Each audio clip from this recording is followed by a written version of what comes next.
Você está ouvindo o Papo Preto, um podcast produzido pelo Alma Preta em parceria com o UOL Plural, um projeto colaborativo do UOL com coletivos e veículos independentes.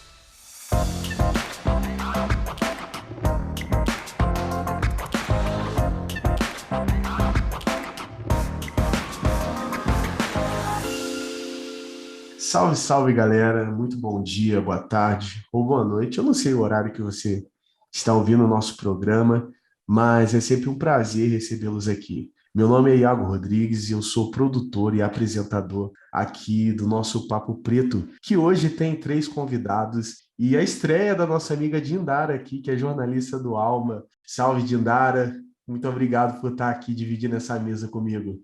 Boa tarde, boa noite, bom dia. Eu me chamo Dindara, sou jornalista, repórter da Alma Preta na Bahia. Eu moro em Salvador e é um prazer estar com vocês nessa conversa. Isso. E nós temos aqui também 2 convidados hoje para falar com a gente sobre educação. E eu não vou falar muito sobre eles, eu vou deixar que eles se apresentem. Mas antes de mais nada, muito obrigado, Luciana, por compor a mesa com a gente aqui também. Eu que agradeço, como você falou, eu sou Luciana, sou pedagoga, mestre em educação, doutoranda, atuo como pró-reitora adjunta na Unifesp e também sou consultora para relações étnico-raciais no CERT. Isso. E nós também temos o Gabriel. Obrigado, Gabriel. Tudo bem, Iago, Dindara, Luciana, todos que nos ouvem. Prazer estar aqui com vocês nessa conversa. Eu sou o Gabriel, sou economista de formação, também doutorando em administração pública, e eu lidero a área de políticas educacionais do Todos pela Educação, uma organização do terceiro setor que trabalha com políticas públicas de educação básica do Brasil. É isso, e com esse timaço hoje nós vamos conversar sobre os desafios do retorno nas escolas públicas, não só públicas, mas também escolas em gerais. Nós passamos aí maus momentos desses, vamos dizer assim, né, nesses últimos 2 anos. Então, nós compomos essa mesa para conversar um pouco sobre esse retorno às aulas, né? Inclusive, eu já vou fazer a primeira pergunta, eu vou direcionar para a nossa amiga Luciana. Luciana, eu queria que você falasse um pouco como você avalia esses impactos, principalmente nas escolas públicas, onde se concentram a maior parte dos estudantes de periferia e negros. Queria que você falasse um pouco sobre esse impacto. Olha, os impactos foram incontáveis, eu acredito. Primeiramente, porque as propostas feitas para as crianças continuarem com algum vínculo com a escola, com os conteúdos escolares, foram ínfimas do ponto de vista das redes de ensino públicas. Primeiro, porque a maioria das crianças não tem acesso à internet e equipamentos para acessar as atividades. E segundo, porque muitos pais e mães permaneceram trabalhando, especialmente nas periferias, porque não tinham como sustentar suas famílias se não fosse se deslocando para continuar trabalhando fora. E outros e outras ainda não tinham como acompanhar, não tinham condições de escolarização para acompanhar essas tarefas que foram propostas à distância, mesmo que as crianças tivessem acesso aos equipamentos e às tarefas. E não temos formação, né? A maioria dos brasileiros não tem formação para atuar como professores dos próprios filhos.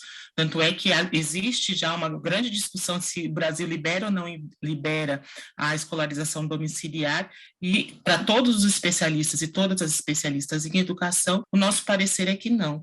Além da necessidade de um acompanhamento especializado, que aí é feito pelos professores e professoras nas escolas, também há a necessidade da interação, da convivência. É o momento em que a criança vai se socializar em outros ambientes, para além do ambiente familiar e comunitário, vai aprender sobre diversidade, diferença, além dos conteúdos mais clássicos escolares. Então, as marcas vão ser muitas, nós vamos demorar anos e anos para desfazer ou para reconstruir aquilo que as crianças precisariam ter construído em termos de aprendizagem nesses 2 anos, mas eu considero que algumas medidas restritivas foram extremamente necessárias, porque o primeiro direito é o direito à vida. né? E para reverter, enfim, eu não sei se vocês vão avançar nesse aspecto, vai ser preciso formar uma grande força-tarefa, digamos assim, com replanejamento, com recuperação, enfim, com a revisão das habilidades e das competências que têm que ser construídas ao longo da escolarização das crianças, para dar conta de um programa educacional focado não só em construir aquilo que elas precisavam construir, mas que isso seja feito concomitantemente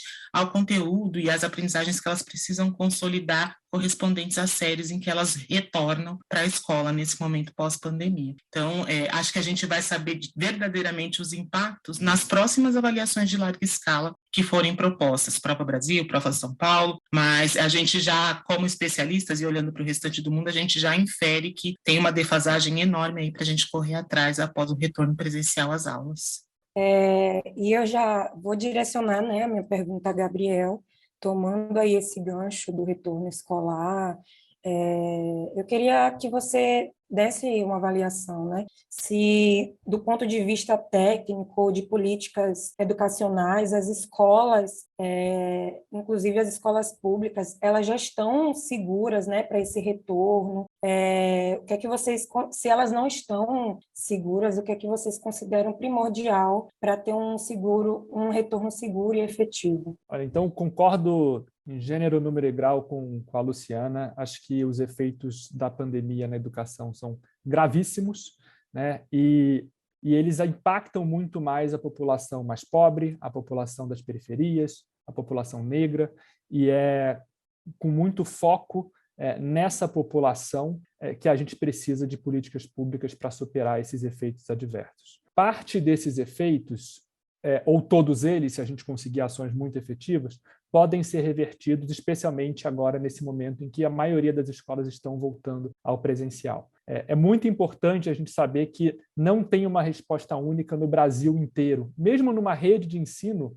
né, de uma cidade grande, de um estado, dificilmente você vai conseguir falar que aquele estado ou aquela cidade já tem condições, porque isso vai variar muito do contexto de cada escola. O que já deveria ter sido feito ou deve ser feito para quem ainda não fez. Em primeiro lugar, a gente fazer as reformas necessárias nas escolas para que elas possam atender a comunidade escolar, né, as famílias, os estudantes, os professores, gestores escolares, todos os educadores, de forma segura nesse momento em que a pandemia está sim mais controlada, mas ainda não terminou. Então a gente precisa garantir distanciamento social, a gente precisa garantir que não haja aglomeração, especialmente naqueles horários que a gente conhece que nas escolas tem mais aglomeração, na chegada, na saída, nos intervalos, né, nas refeições, nas salas de professores, oferecer os equipamentos básicos de segurança, que há 1 ano e meio na pandemia a gente já sabe agora o quão importante eles são, e infelizmente muitas redes ainda não conseguiram oferecer para os profissionais,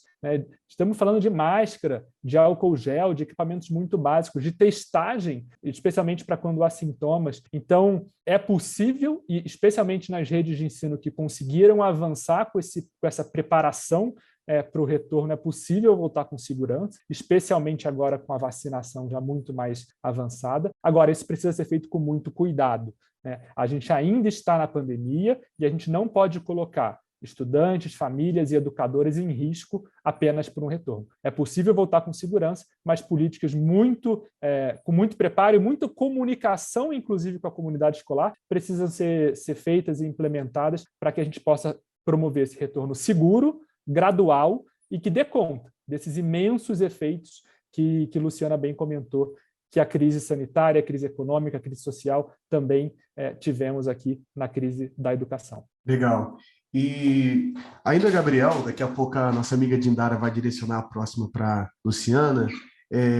A gente sabe o quão importante é esse ambiente escolar no desenvolvimento da criança e do adolescente. E eu queria, Gabriel, que você, ainda sobre esse assunto, falasse a importância, porque existem muitas pessoas que estão relutantes, e a gente entende os motivos, mas que você falasse da importância desse desenvolvimento para a criança, para o adolescente, estar nesse ambiente que é a escola. A educação, o desenvolvimento infantil, eles se dão com base em interações humanas, interações das crianças e jovens com outras crianças e jovens, com os educadores nas escolas, né, com os professores, com os gestores escolares, com as merendeiras, com os porteiros das escolas e assim por diante. Então, quando a gente afastou, e isso foi necessário por conta da pandemia, mas quando a gente fechou as escolas e gerou esse afastamento das crianças e jovens do ambiente escolar, com a ausência de políticas públicas, como a Luciana destacou bem, que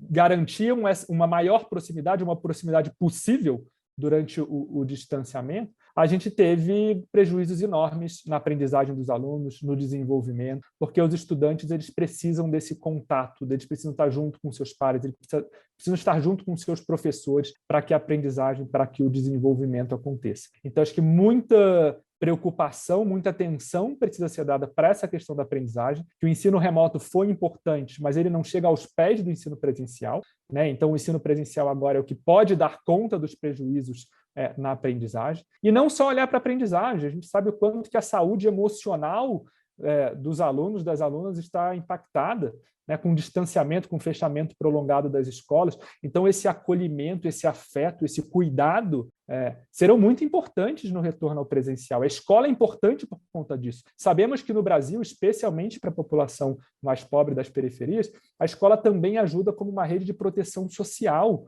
né, de garantir saúde, de ajudar a garantir na saúde, a segurança alimentar, até a prevenir a violência doméstica. Então, por isso, o presencial nas escolas públicas é tão importante. Então, olhar para a aprendizagem, mas também olhar para essa rede de atenção social, também olhar para o acolhimento socioemocional. Isso são dimensões importantes que a escola sempre precisou olhar, e agora, com a pandemia, com mais atenção ainda. Ei, você tá curtindo esse programa? Tá ligado que é realizado pela Alma Preta Jornalismo, né? Um veículo de multimídia independente que te informa sobre os fatos que cercam as nossas vidas negras nesse mundo. E que tal colar com a gente? Seja membro assinando qualquer valor na nossa campanha do Catarse. E olha, a gente tem mimo de gratidão. Faça parte desse corpo de Alma Preta. Acesse nossas redes, Alma Preta Jornalismo. Agora, linkando essa fala do Gabriel sobre essa questão socioemocional, recentemente a Alma Preta ela fez uma matéria sobre o retorno escolar e os problemas, né, da ressocialização, as questões de saúde mental, tanto dos pais quanto das crianças. E aí, durante a produção, né, dessa matéria, eu conversei com algumas mães solos, que lidam com a sobrecarga do maternar, lidam com a sobrecarga do trabalho e tem que fazer esse papel escolar dentro de casa, tem que ter um tempo para cuidar das coisas de casa, tem que ter um tempo para cuidar de si, de ensinar as crianças, e essa tensão, né, que fica nessas mulheres, que são a maioria, né, mães solos, em sua maioria mulheres negras, que estão ali como chefes de família, que precisam trabalhar, que não tem com quem deixar suas crianças. E aí, Luciana, né, eu direciono essa pergunta a você,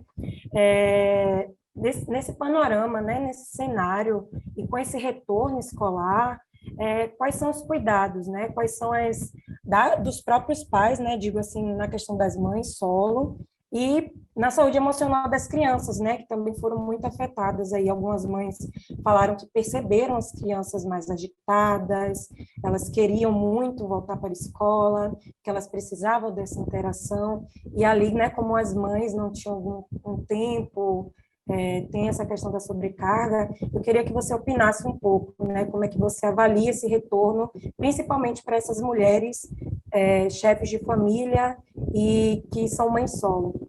A pandemia pesou bastante no emocional, acredito, de cada brasileiro e brasileira, por questões tanto do isolamento social para aquelas famílias que puderam se isolar, porque a gente tem que frisar aqui que nem todas as famílias puderam, né, especialmente as famílias pretas, mais pobres, com vínculos empregatícios mais precários, precisaram, como a gente disse, se virar para garantir o mínimo sustento dos seus filhos, das suas famílias, e inclusive se expor a contaminação do vírus, para garantir, além das políticas, né, que foram adotadas durante a pandemia, para garantir coisas básicas, porque embora o auxílio do governo tenha sido indispensável, a gente sabe que o recurso é insuficiente para custear questões básicas como moradia, alimentação, as contas de consumo. Então, para essa população que não pôde se isolar, né, que quando a gente olha para as pesquisas, quem é que pôde fazer home office? Né? São a maioria brancos, a maioria homens, a maioria da classe média com ensino superior completo. Então, para essas famílias, acredito que foi também difícil por conta da nossa espécie ser essencialmente uma espécie de interação, de conversa, de diálogo, mas para essas outras famílias que precisaram ainda assim, além de ter uma questão de saúde para lidar, precisaram se expor todos os dias, acredito que o dano psíquico deve ter sido bastante grande, embora a gente ainda não tenha muitas pesquisas para além da percepção dos sujeitos, né? Quando a gente tem uma pesquisa recente que compara a saúde mental, a percepção da saúde mental dos docentes, dos professores, durante a pandemia e agora no retorno às aulas presenciais. Houve uma melhora, né? Mais de 60% dos professores e professoras dizia que havia algum dano à saúde mental por conta não só do isolamento, mas da sobrecarga de trabalho. Quem é da educação básica, eu fui professora de educação básica durante 10 anos da minha vida, a gente sabe que a gente não foi formado para dar aula à distância. Né? Então, nós não dominamos os recursos de informática, nós não dominamos essa presencialidade que depende da interação com a câmera, que as crianças não estão conosco. Então, tudo isso sobrecarregou demais professores e professoras. Em se tratando das crianças, elas foram talvez as que mais se adaptaram, especialmente as crianças mais novas, as que mais se adaptaram ao novo contexto. Eu acredito, sim, que tem danos aí para a saúde mental, psíquica, por conta da ausência de interações, obviamente, mas também acredito que elas conseguiram se adaptar por conta de ainda terem uma maior interação com os pais, com as mães, com os irmãos, e eu preciso frisar que nas periferias, a maioria delas não fez isolamento social. As crianças estavam na rua, as crianças estavam brincando, porque, vamos pensar, o isolamento social numa casa de um cômodo, com 3 crianças, 2 adultos, ele é praticamente impossível. Né? Então, em alguns contextos sociais do Brasil, a vida continuou como ela era antes, com todas as precariedades de antes, e eu preciso frisar também que o impacto psíquico, ele não vem só da pandemia. Né? A desigualdade se escancarou de tal modo que a gente está vendo hoje o quanto certas famílias estavam carregando verdadeiros fardos. A gente sempre soube no Brasil quem são essas famílias e quais são esses fardos. Temos que ser sinceros e sinceras também. Mas nesse momento em que o Brasil nota, né, a desigualdade é esfregada assim, nas nossas vistas, a gente também tem que começar a pensar em quais são as políticas públicas que já deveriam ter sido elaboradas e implementadas há muitas décadas, que podem ajudar a impactar positivamente a saúde mental dessas famílias, especialmente das mães solo e periféricas e com ocupações mais precárias. Também precisamos frisar a ausência do Estado e de políticas públicas efetivas de cuidado com as crianças pequenas. As crianças não são das mães, as crianças são nossas. Então, se eu dependo de uma única instituição para ajudar a construir o futuro do país, a ajudar a socializar, a educar essas crianças, é porque o Estado está falhando. A escola não dá conta de tudo. Concordo que ela tem sido uma das principais instituições para garantir a segurança da criança em todos os aspectos sociais que a gente puder pensar, mas ela não pode ser o único braço do Estado nas regiões mais pobres. Né? Quando a gente olha para uma região mais rica, seja em São Paulo, seja em qualquer outro estado brasileiro, a gente vê toda uma estrutura funcionando para que as crianças das classes médias e altas tenham chances de preparo cultural, lazer, enfim, elas têm uma grande gama de setores, direitos e serviços a seu favor. Quando a gente olha para uma periferia de São Paulo, o que a gente vê é a escola. Né? Isso não pode acontecer de modo algum. E a gente viu por que não pode acontecer. Quando a escola fecha, toda a rede de proteção para os mais pobres desaba, para as crianças mais pobres desaba junto com a escola. E isso é inadmissível numa sociedade que põe a infância em primeiro lugar e que tem, inclusive, uma política para o desenvolvimento da primeira infância. A gente precisa rever aí como essa política está sendo implementada e quais são as outras ações que a gente vem clamando há muito tempo, tanto na academia quanto nas organizações sociais, por políticas intersetoriais para o cuidado da infância brasileira, e essas políticas não vêm. Tanto que quando a escola fecha, todo mundo se desespera, porque onde é que meu filho vai ficar para eu poder trabalhar? Onde é que as minhas crianças vão comer?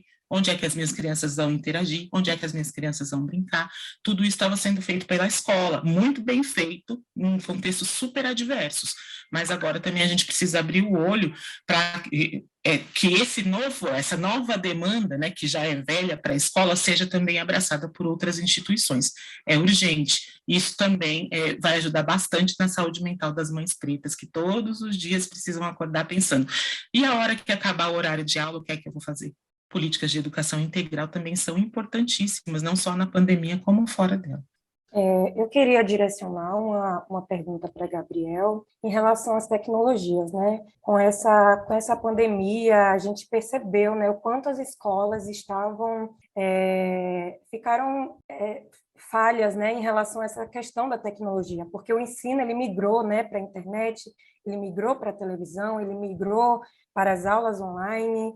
E eu queria, Gabriel, que você desse a sua opinião em relação a esse investimento nas tecnologias, nas escolas públicas, sobretudo. Você acredita que vai ser um modelo que agora será adotado para os próximos anos? Como é que você enxerga aí essa mobilização, né, diante de todo esse processo difícil que a gente passou nas escolas? Esse debate sobre tecnologia, ele é muito interessante, porque acho que a pandemia é mais uma das desigualdades que a pandemia escancarou para a sociedade brasileira, especialmente para quem não acompanhava a educação, na educação brasileira, né? Então, quando muito se migra da educação presencial para o ensino remoto, que muita gente para perceber como os estudantes, em que 80% do país são estudantes de escola pública, mas especialmente os mais pobres, negros, das periferias, não têm acesso a instrumentos tecnológicos, a conectividade de qualidade para a gente conseguir garantir a aprendizagem, né?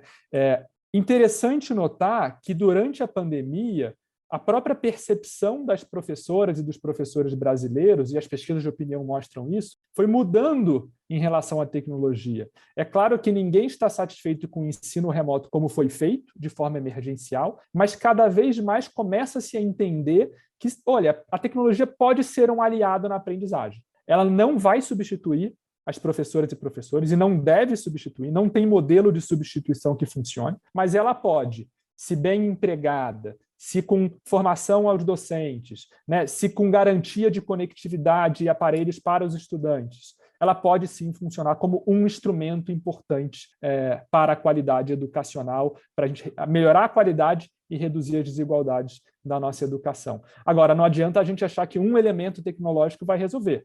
Então vamos distribuir tablet e só fazer isso. Vamos implantar algum sistema educacional e só fazer isso. Não vai. A gente precisa de uma política de tecnologia que olhe para a infraestrutura, para a conectividade, para os hardwares, né, para os tablets celulares e laptops que precisamos oferecer, sim, para estudantes, para professores, mas que olhe também para que ferramentas são essas, que soluções é essas que a gente vai colocar na mão da comunidade escolar para garantir a aprendizagem.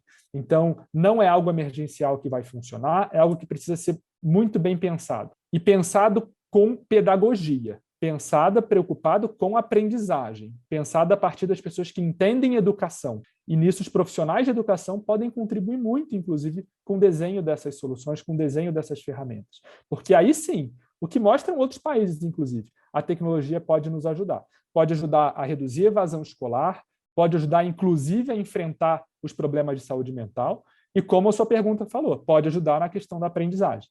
Agora, se a gente não fizer políticas de tecnologia preocupadas com a equidade, não tenha dúvida que vamos ampliar a desigualdade do sistema educacional.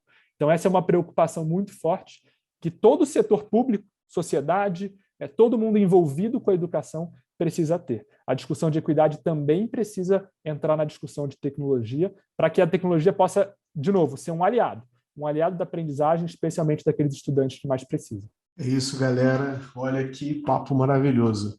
Mas, infelizmente, dá até aquela dorzinha no coração, a gente está chegando no final do nosso programa, mas que essa conversa não pare por aqui, é uma conversa muito importante e que a gente continue ela com a nossa família, nas nossas redes sociais e por onde a gente for. Antes da gente ir, eu queria muito agradecer vocês por estarem aqui e discutirem isso com a gente e também aonde as pessoas podem encontrar você, Luciana, Gabriel, Dindara também.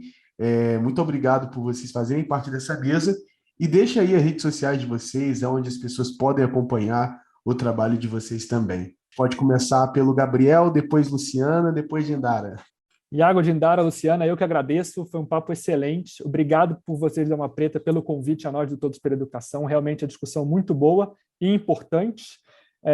Então, só agradecimentos aqui por essa conversa, e na qual eu aprendi muito, inclusive.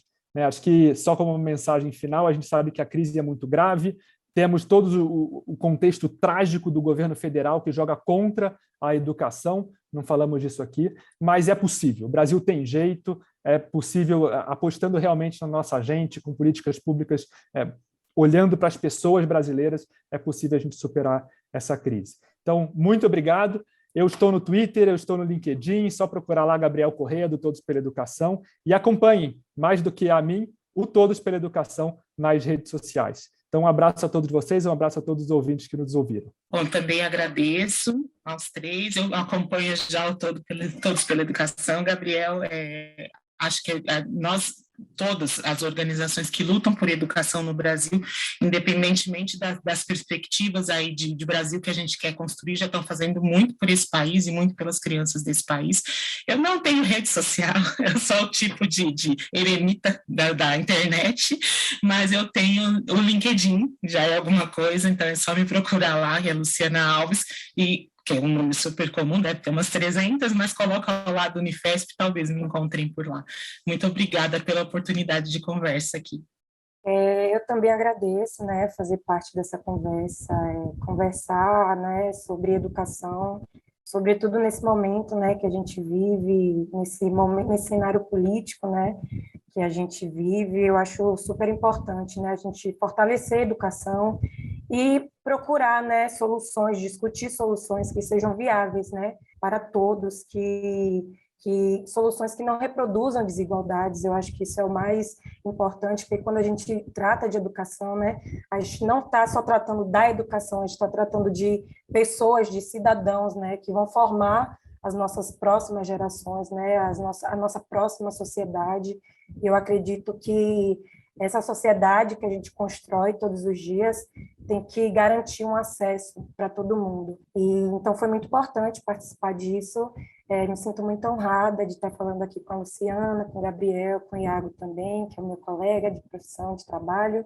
E vocês podem acompanhar meu trabalho, que é mais no meu LinkedIn, Dindara Paz. Eu acho que eu sou a única, talvez.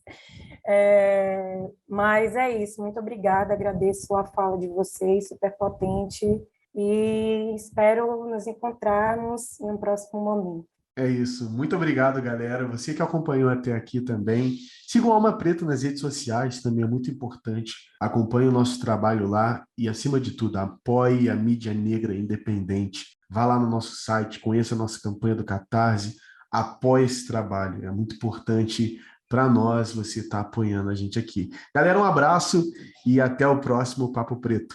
Valeu! Você ouviu o Papo Preto, um podcast produzido pelo Alma Preta em parceria com o UOL Plural, um projeto colaborativo entre o UOL e coletivos e veículos independentes.